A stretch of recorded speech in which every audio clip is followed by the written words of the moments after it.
तो प्यारे बच्चों, आज हम लोग देखेंगे 2019 के हिंदी के क्वेश्चन पेपर को।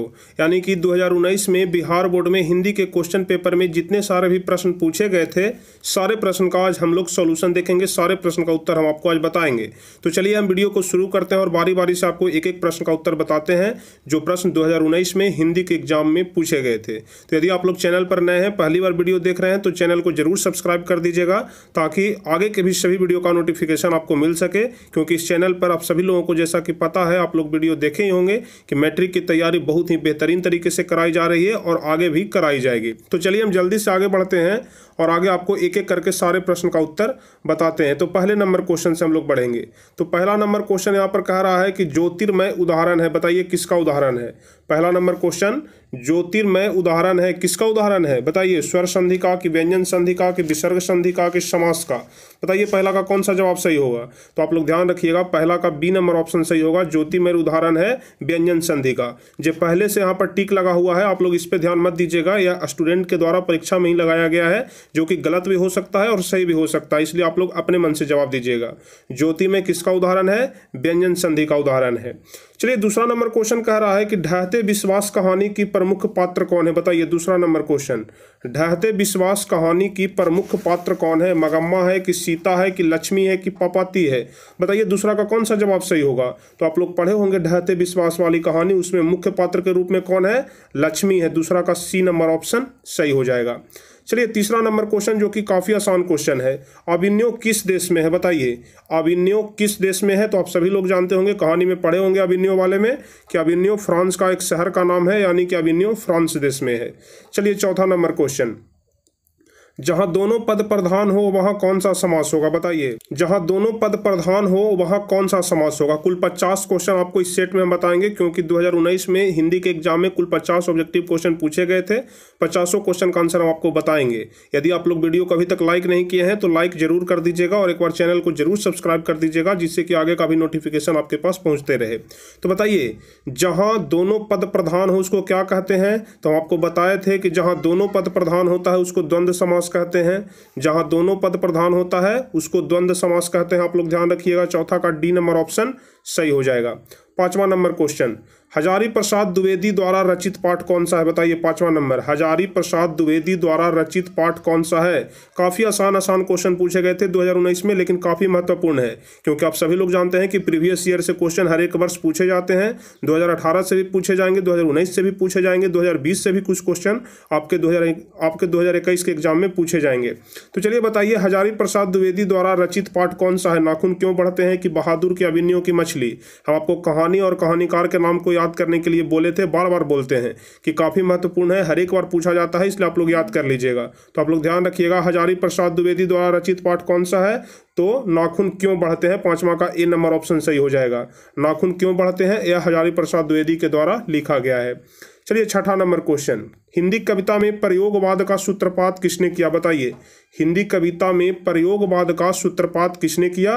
तो आप लोग ध्यान रखिएगा, हिंदी कविता में प्रयोगवाद का सूत्रपात किसने किया था, अज्ञे ने किया था। छठा का डी नंबर ऑप्शन सही हो जाएगा।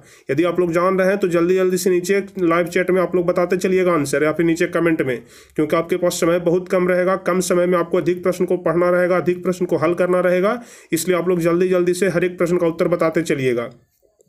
सातवां नंबर क्वेश्चन कह रहा है, जो कि काफी आसान क्वेश्चन है, बहादुर का पूरा नाम क्या है। बताइए सातवां नंबर, बहादुर का पूरा नाम क्या है। बहादुर वाले चैप्टर में आप लोग जरूर पढ़े होंगे, बहादुर का पूरा नाम क्या है। तो बहादुर का पूरा नाम दिल बहादुर होता है। सातवां का ए नंबर ऑप्शन सही हो जाएगा।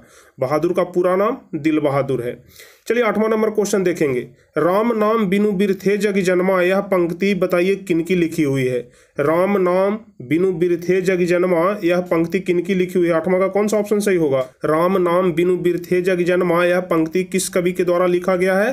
तो आप लोग जरूर पढ़े होंगे कविता में कि राम नाम बिनु बिरथे जग जन्मा वाला यह जो कविता है या जो पंक्ति है, गुरु नानक के द्वारा लिखा गया। आठवां का ए नंबर ऑप्शन सही होगा। आप लोग ध्यान रखिएगा। चलिए नौवां नंबर क्वेश्चन, यहां से व्याकरण से क्वेश्चन है, जातिवाचक संज्ञा का उदाहरण इनमें से कौन नहीं है। बताइए जातिवाचक संज्ञा, पहले तो आपको जानना पड़ेगा कि जातिवाचक संज्ञा कहते किसको है, जिससे संपूर्ण जाति का बोध होता है। जैसे देख लीजिए ऑप्शन ए में है गाय। यदि हम लोग गाय बोल रहे हैं तो दुनिया में जितने सारे भी गाय जाति के हैं सारे गाय का बोध हो रहा है। यदि हम लोग नदी बोल रहे हैं तो संपूर्ण नदी का बोध हो रहा है, यदि शहर बोल रहे हैं तो दुनिया के सारे शहर का बोध हो रहा है, लेकिन यदि विवेकानंद बोल रहे हैं तो विवेकानंद किसी खास के बारे में हम बोल रहे हैं, तो जाहिर सी बात है कि जातिवाचक संज्ञा नहीं हो जाएगा। तो 9वां का डी नंबर ऑप्शन ही सही होगा। जातिवाचक संज्ञा कौन नहीं है? तो विवेकानंद। चलिए 10वां नंबर क्वेश्चन, द्वितीय विश्व युद्ध में परमाणु बम कौन से शहर पर गिराया गया था या फिर कौन से देश पे? बताइए, द्वितीय विश्व युद्ध में परमाणु बम कहां पर गिराया गया था? जापान में कि फ्रांस में कि चीन में कि रूस में? 10वां का कौन सा ऑप्शन सही होगा? तो आप सभी लोग जानते होंगे कि जापान में गिराया गया था, हिरोशिमा और नागासाकी, 2 बड़े बड़े शहर पर। जापान में 2 परमाणु बम गिराया गया था अमेरिका के द्वारा, हिरोशिमा और नागासाकी पर, ध्यान रखिएगा। चलिए 11 नंबर क्वेश्चन, सुशीर बाधों में शाह की उपाधि किन्हें प्राप्त है? बताइए, सुशीर बाधों में शाह की उपाधि किसे प्राप्त है? तो ध्यान रखिएगा, शाह की उपाधि शहनाई को प्राप्त है। शाह की उपाधि किसे प्राप्त है? शहनाई को प्राप्त है। 11 का डी नंबर ऑप्शन सही हो जाएगा। उस्ताद बिस्मिल्लाह खां बजाते थे शहनाई को। चलिए 12 नंबर क्वेश्चन, लेखक अपने पिता से क्या मांगना चाहता था? बताइए, लेखक अपने पिता से क्या मांगना चाहता था? मछली वाले चैप्टर में आप लोग पढ़े होंगे कि बच्चा क्या मांग रहा था, तो मछली मांग रहा था कुएं में डालने के लिए। तो लेखक अपने पिता से क्या मांगना चाहता था? तो मछली, यानी कि 12 का डी नंबर ऑप्शन सही हो जाएगा। चलिए 13 नंबर क्वेश्चन काफी आसान क्वेश्चन है। बताइए इसका सही जवाब कौन सा होगा? विद्यालय का संधि विच्छेद पूछ रहा है। बताइए, विद्यालय का संधि विच्छेद क्या होता है? बहुत आसान क्वेश्चन है, विद्या जोड़ आलय होता है, यानी कि ए नंबर ऑप्शन इसका सही होगा। विद्यालय का संधि विच्छेद विद्या जोड़ आलय होता है। चलिए 14 नंबर क्वेश्चन, इबादत का अर्थ क्या होता है? आप लोग पढ़े होंगे नौबत खाने में इबादत। तो बताइए, इबादत का अर्थ क्या होता है? तो आप लोग ध्यान रखिएगा, इबादत का अर्थ क्या होता है हम आपको पहले भी बता चुके हैं, उपासना होता है। इबादत का अर्थ क्या होता है? उपासना होता है। 14 का ए नंबर ऑप्शन सही हो जाएगा। अब चलिए 15 नंबर क्वेश्चन हम लोग देख लेंगे, पापाती खाली स्थान कहानी की पात्र है। बताइए, पापाती किस कहानी की पात्र है? उस कहानी का क्या नाम है? ढहते विश्वास की, नगर की माँ की धरती कब तक घूमेगी? 15 का कौन सा जवाब सही होगा? तो आप लोग पढ़े होंगे, नगर वाले में पढ़ना है। शीर्षक का क्या नाम है? नगर। नगर वाले कहानी में ही पात्र के रूप में कौन है? पापाती है। 15 का बी नंबर ऑप्शन सही हो जाएगा। 16 नंबर क्वेश्चन जो कि समास से है, कर्मधारय समास नहीं है। बताइए, इसमें कौन कर्मधारय समास नहीं है? कमल नयन की, चमन्नी की, कृष्ण सर्प की, नीलांबर? बताइए 16 का कौन सा ऑप्शन सही होगा? तो देख लीजिए, कमल नयन हो जाएगा, कृष्ण सर्प हो जाएगा, नीलांबर हो जाएगा, लेकिन चवन्नी कौन सा समास हो जाएगा? दिग्गु समास हो जाएगा। आप लोग ध्यान रखिएगा, क्योंकि हम आपको बताए हैं कि जैसे ही संख्यावाची आ जाए, तो संख्यावाची यहाँ पर आ रहा है, चमन्नी क्या, चमन्नी का मतलब क्या होता है? 4 आना होता है। तो यहाँ पर संख्यावाची आ गया, तो संख्यावाची जहां पर भी आ जाए दिग्गु कहलाता है। तो आप लोग ध्यान रखिएगा, 16 का कौन सा ऑप्शन सही होगा? बी नंबर ऑप्शन सही हो जाएगा कि कर्मधारय समास कौन नहीं है? तो चमन्नी। चमन्नी यहाँ पर दिग्गु समास है। चलिए 17 नंबर क्वेश्चन कह रहा है कि धरती कब तक घूमेगी पाठ के लेखक कौन है? धरती कब तक घूमेगी पाठ के लेखक कौन है? काफी आसान क्वेश्चन है। बताइए, धरती कब तक घूमेगी पाठ के लेखक कौन है? तो आप लोग ध्यान रखिएगा, धरती कब तक घूमेगी पाठ के लेखक कौन है?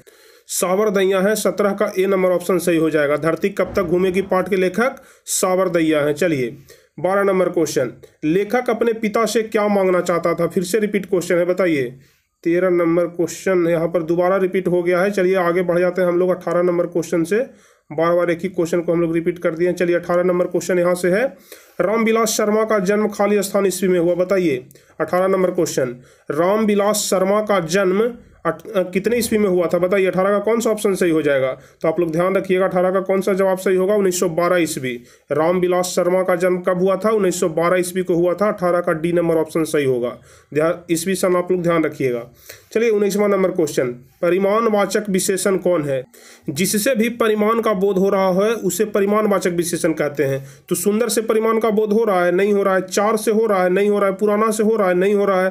थोड़ा सा बोल रहे हैं तो इससे परिमाण का बोध हो रहा है कि कितना परिमाण में देना है, तो थोड़ा सा देना है, इससे परिमाण का बोध हो रहा है। तो 19 का कौन सा जवाब सही होगा? बी नंबर ऑप्शन सही हो जाएगा। चलिए 20वां नंबर क्वेश्चन, मंगू जन्म से क्या थी? बताइए, मंगू जन्म से पागल थी कि चंचल थी कि अंधी थी कि गूंगी थी? तो आप लोग ध्यान रखिएगा, मंगू जन्म से गूंगी थी। क्या हो जाएगा? 20 का डी नंबर ऑप्शन सही हो जाएगा। मंगू जन्म से गूंगी थी। चलिए 21 नंबर क्वेश्चन हम लोग देख लेंगे। 21 का कौन सा जवाब सही होगा? बताइए, संधि के कितने भेद होते हैं? संधि के कितने भेद होते हैं? तो आप लोग जाहिर सी बात है जानते होंगे, संधि के 3 भेद होते हैं, स्वर संधि, व्यंजन संधि और विसर्ग संधि। 21 का ए नंबर ऑप्शन सही हो जाएगा। संधि के 3 भेद होते हैं। चलिए 22 नंबर क्वेश्चन, प्रगतिशील साहित्य का संबंध किससे है? बताइए, प्रगतिशील साहित्य का संबंध किससे है? बौद्ध दर्शन से है कि वेदांत दर्शन से है कि मार्क्स के विचारों से है कि इनमें से कोई नहीं? बताइए प्रगतिशील साहित्य का संबंध किससे है? तो आप लोग ध्यान रखिएगा, प्रगतिशील साहित्य का संबंध वेदांत दर्शन से है। 22 का बी नंबर ऑप्शन सही होगा। वेदांत दर्शन से प्रगतिशील साहित्य का संबंध है। चलिए 23वां नंबर क्वेश्चन। 12वीं सदी के केरल के शासकों के सिक्के पर वीर केरलस्य जैसे शब्द कौन से लिपि में अंकित किए गए हैं? बताइए। पहले आप लोग को हम बताए हैं कहानी में कि 12वीं सदी में केरल के शासकों के सिक्कों पर वीर केरलस्य नामक शब्द लिखा हुआ रहता था। वह कौन से लिपि में लिखा हुआ था, यह बात को यहाँ पर पूछा जा रहा है। तो बताइए 23 का कौन सा जवाब सही होगा? तो आप लोग ध्यान रखिएगा, वीर केरलस्य देवनागरी में ही लिखा हुआ था। क्या हो जाएगा? 23 का डी नंबर ऑप्शन सही हो जाएगा, वीर केरलस्य देवनागरी हो जाएगा। 24 नंबर क्वेश्चन कह रहा है कि लक्ष्मी का पति खाली स्थान में नौकरी करता था। कहाँ में नौकरी करता था? मुंबई में कि दिल्ली में कि कलकत्ता में कि जयपुर में? बताइए लक्ष्मी का पति कहाँ नौकरी करता था? तो आप लोग ध्यान रखिएगा, या तो आप लोग कहानी में जरूर पढ़े होंगे कि लक्ष्मी का पति कलकत्ता में नौकरी करता था। डी नंबर ऑप्शन सही होगा। लक्ष्मी का पति कहाँ नौकरी करता था? कलकत्ता में। 25वां नंबर क्वेश्चन। बाढ़ की समस्या खाली स्थान कहानी के केंद्र में है। बताइए कौन से कहानी में बाढ़ की समस्या के बारे में पढ़ना है? कौन सी कहानी में बाढ़ की समस्या के बारे में पढ़ना है? 25 का कौन सा जवाब सही होगा? तो आप लोग पढ़े होंगे ढहते विश्वास। उसमें उड़ीसा के एक शहर के बारे में बताया गया है। उड़ीसा में बाढ़ का जो भविष्य आया है उसके बारे में बताया गया है। बी नंबर ऑप्शन सही होगा। बाढ़ की समस्या ढहते विश्वास कहानी के केंद्र में है। चलिए 26 नंबर देख लेते हैं। सेन साहब की आंखों का तारा कौन है? बताइए सेन साहब की आंखों का तारा कौन है? तो सेन साहब की आंखों का तारा उसका ही बेटा खोखा है। बी नंबर ऑप्शन सही हो जाएगा। सेन साहब की आंखों का तारा कौन है? तो खोखा हो जाएगा। चलिए 27 नंबर क्वेश्चन। नाखून किसका प्रतीक है? बताइए नाखून किसका प्रतीक है? पाशवी प्रीति का कि मानवता का कि पौरुष का कि प्रेम का? 27 का कौन सा जवाब सही होगा? नाखून किसका प्रतीक है? तो नाखून किसका प्रतीक है? पाशवी वृत्ति का है, यानी कि ए नंबर ऑप्शन सही हो जाएगा। नाखून पाशवी वृत्ति का प्रतीक है। 27 का ए नंबर ऑप्शन। चलिए 28 नंबर क्वेश्चन, काफी आसान क्वेश्चन है। हिंदी लिखी जाती है। बताइए हिंदी कौन सी लिपि में लिखी जाती है? जैसे अभी आप लोग यहाँ पर जितने सारे भी वर्ड देख रहे हैं लिखा हुआ, सारा वर्ड हिंदी में है। तो बताइए कि इसकी लिपि क्या है? हिंदी कौन सी लिपि में लिखी जाती है? तो काफी आसान है, हिंदी देवनागरी में लिखी जाती है। 28 का ए नंबर ऑप्शन सही हो जाएगा, हिंदी देवनागरी लिपि में। चलिए 29 नंबर क्वेश्चन। गुणवान शब्द में कौन सा प्रत्यय है? बताइए प्रत्यय किसी भी शब्द के बाद में लगता है। बताइए गुणवान शब्द में कौन सा प्रत्यय है? 29 का कौन सा जवाब सही होगा? तो गुणवान में कौन सा प्रत्यय है? बान प्रत्यय है। डी नंबर ऑप्शन सही होगा। गुणवान में बान प्रत्यय लगा हुआ है। अब देख लेते हैं 30वां नंबर क्वेश्चन। इनमें से कौन कविता नहीं है? आपके बुक में जितने सारे भी कविता और कहानी पढ़ना है उसमें से ही क्वेश्चन है कि इनमें से कौन कविता नहीं है। तो देखिए अभिनयो एक कहानी है या तो कविता नहीं है, स्वदेशी कविता है, भारत माता कविता है, हमारी नींद कविता है। तो इसका सही जवाब कौन सा हो जाएगा? अभिनयो हो जाएगा, क्योंकि यह कविता नहीं है। 30 का ए नंबर ऑप्शन ही सही हो जाएगा।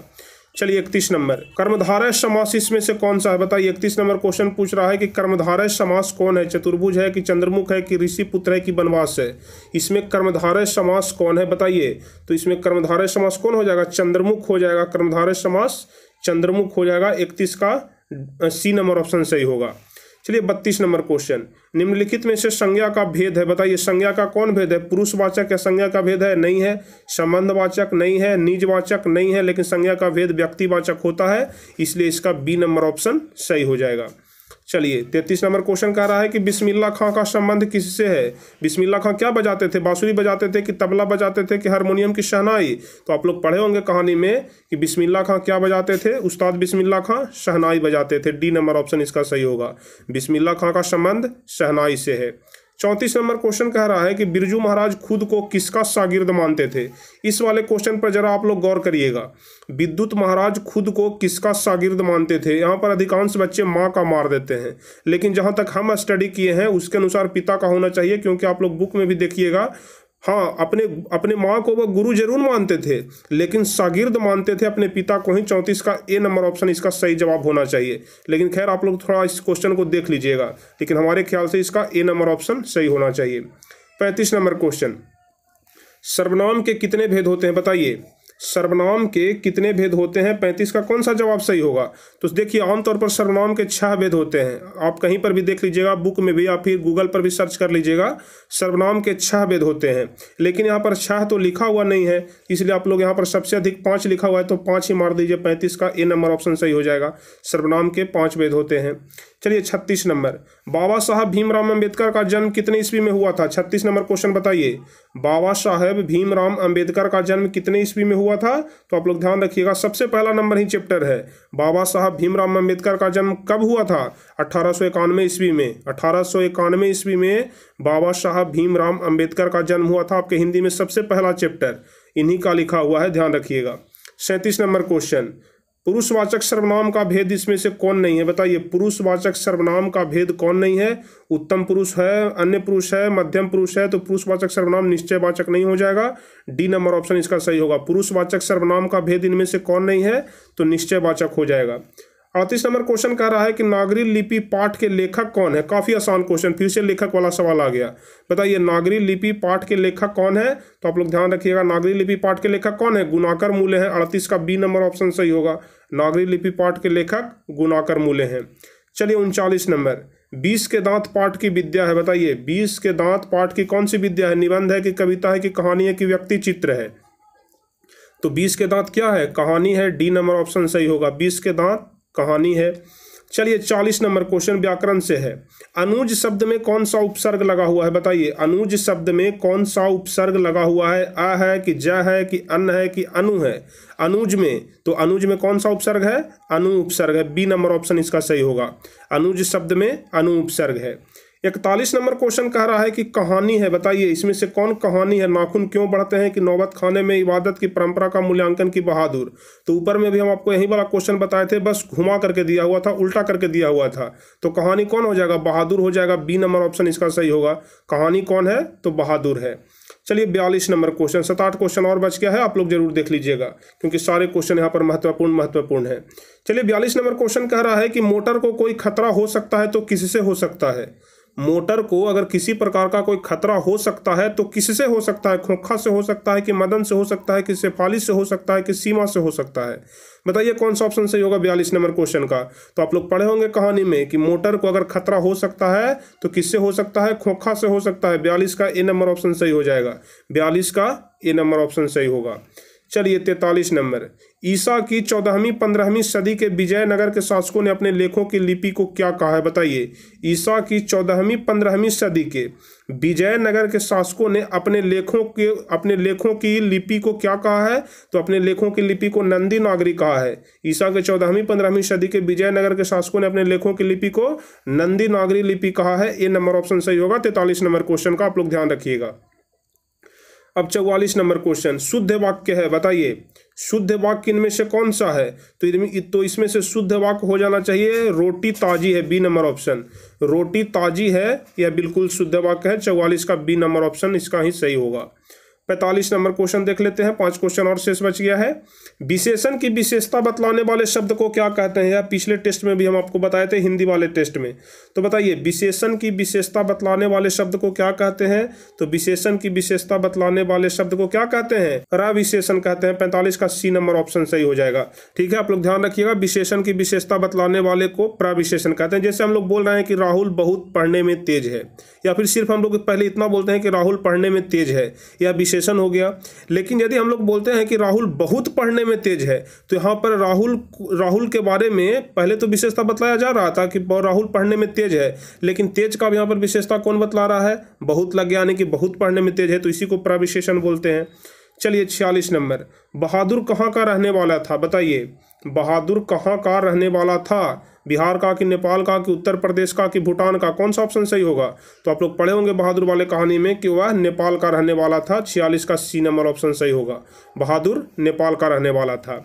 बिरजू महाराज का संबंध किससे है? 47 नंबर क्वेश्चन, बिरजू महाराज का संबंध किससे है? बांसुरी वादन से है कि तबला वादन से है कि संतूर वादन से है कि कथक नृत्य से है? तो आप लोग पढ़े होंगे कि पंडित बिरजू महाराज नृतक थे, यानी कि उनका संबंध जो है वो कथक नृत्य से है। 47 का सी नंबर ऑप्शन सही होगा। अब देख लेते हैं 48 नंबर क्वेश्चन, लेखक के पिता ने कितनी मछलियां खरीदी? लेखक के पिता ने कितनी मछलियां खरीदी? बहुत आसान क्वेश्चन है, आप लोग जरूर पढ़े होंगे कि 3 मछली खरीदे थे, इसलिए इसका सी नंबर ऑप्शन सही हो जाएगा। लेखक के पिता ने 3 मछलियां खरीदी। 49 नंबर क्वेश्चन, सेन साहब की कार की कीमत बताइए। सेन साहब की कार की कीमत कितना था? 7,500 था कि 9,500 था कि 8,500 था कि 7.5 लाख था? बताइए, सेन साहब की कार का कीमत कितना था? 7,500 था। सेन साहब की कार का कीमत 7,500। चलिए 50 और सबसे लास्ट क्वेश्चन, अगेय का पूरा नाम क्या है? बताइए, अगेय का पूरा नाम क्या है? सच्चिदानंद अगेय है कि वात्सायन अगेय है कि हीरानंद अगेय है? तो देखिए, A number option, B number option और सी नंबर ऑप्शन, अगर तीनों को जोड़ दिया जाए, ए बी सी तीनों को, तो क्या बनेगा? सच्चिदानंद हीरानंद वात्सायन अगेय, यानी कि डी नंबर ऑप्शन सही हो जाएगा। अगेय का पूरा नाम सच्चिदानंद हीरानंद वात्सायन अगेय हो जाएगा। 50 का डी नंबर ऑप्शन यहाँ पर सही हो जाएगा। तो चलिए, कुल यही 50 क्वेश्चन था जो कि 2019 में हिंदी के एग्जाम में पूछा गया था। 2019 में हिंदी के एग्जाम में यही 50 क्वेश्चन पूछा गया था, जो कि 2019 के एग्जाम के लिए काफ़ी ज़्यादा महत्वपूर्ण था। लेकिन इस बार यदि आप लोग अभी इस सारे क्वेश्चन को देख रहे होंगे तो आपको काफ़ी आसान लग रहा होगा कि कितना आसान क्वेश्चन पूछा जाता है, और आपके मन में यह भी ख्याल आ रहा होगा, हम बिल्कुल अच्छे तरीके से जान रहे हैं कि खैर इसी प्रकार का क्वेश्चन अगर हम लोगों में पूछ दिया जाए तो हम बस 100 में 100 ला देंगे। जरूर आप लोग के मन में यह ख्याल आ रहा होगा कि सेम अगर इसी प्रकार का क्वेश्चन पूछ दिया जाए या फिर सेम यही वाला क्वेश्चन पूछ दिया जाए तो जरूर 100 में 100 मार्क आएंगे। आप लोग जरूर बोलिएगा, लेकिन चिंता करने की बात नहीं है, 100 में 100 नहीं बल्कि 100 में 85 मारना है। आप लोग इस बात का भी ध्यान रखिएगा। तो चलिए, आशा करते हैं कि आप सभी लोगों को यह क्लास काफ़ी अधिक पसंद आया होगा। पर सबसे पहले तो आप लोग बताइए कि आप लोगों का कितना जवाब सही हुआ, 50 में से कितने लोगों का कितना जवाब सही हुआ है। आप लोग हमें नीचे कमेंट में जरूर बताइए, ताकि हमें भी पता चल सके कि आप लोग की तैयारी कैसी चल रही है। तो चलिए, यदि आप लोग को क्लास अच्छा लगा हो, वीडियो अच्छा लगा हो, तो इसे अधिक से अधिक लाइक कर दीजिएगा, अपने दोस्तों के बीच भी इसे शेयर कर दीजिएगा। और जो भी स्टूडेंट चैनल पर नए हैं, पहली बार वीडियो देख रहे थे या फिर पहली बार वीडियो देख रहे हैं, चैनल को जरूर सब्सक्राइब कर लीजिएगा, ताकि आगे के भी सभी वीडियो का नोटिफिकेशन आपको मिल सके जैसे ही हम वीडियो अपलोड करते हैं। और नोटिफिकेशन के लिए बगल में घंटी वाला आइकन है, उसको दबा करके नोटिफिकेशन को ऑल पर कर लीजिएगा, ताकि हर एक वीडियो का नोटिफिकेशन भी हमें मिल सके। तो चलिए, फिर मिलेंगे हम आपसे अगले क्लास में, अगले वीडियो में, कुछ इसी प्रकार के महत्वपूर्ण वीडियो के साथ, महत्वपूर्ण क्लास के साथ, जो आपके बोर्ड एग्जाम के लिए काफ़ी ज़्यादा हेल्पफुल होता है, महत्वपूर्ण होता है। तो चलिए, तब तक के लिए जय हिंद, धन्यवाद।